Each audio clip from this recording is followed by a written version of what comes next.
The other side of the Michael Flynn story tonight are the actions from Judge Emmett Sullivan, who's attempting to proceed with possible prosecution. Today, Flynn's legal team took action to try to prevent that from happening. They filed an emergency appeal to grant the DOJ's request to close the case and to kick the judge off of the case. Attorney Sidney Powell's petition to the Court of Appeals says that Judge Sullivan has abandoned, quote, any pretense of being an objective umpire, and calls Flynn a victim of a Kafkaesque nightmare.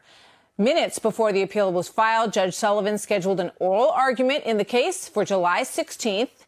That's a ways away.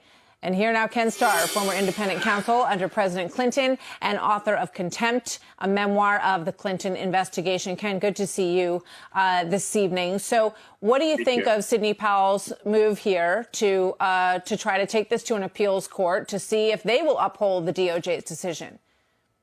Exactly the right thing.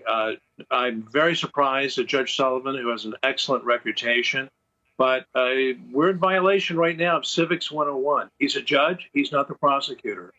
And Attorney General Barr, Martha, did this exactly right when new evidence came to light, including evidence that had been withheld from Sidney Powell and the prior team.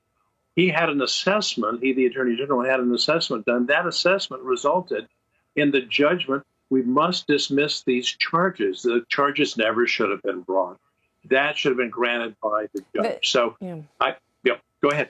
And that was based on the exculpatory information that came forward. We saw the Bill Priestap notes, the counterterrorism official at the FBI, and the like. So because none of that was shared with his attorneys, that was seen as grounds to drop the case. Now, on the other side of the equation, Judge Sullivan says that General Flynn twice pled guilty, said, yes, I lied to the FBI twice in two different court environments. And he says, that he committed perjury when he did that, that you can't do that. And then suddenly at the end of the process say, oh, I take it all back. What do you say to that?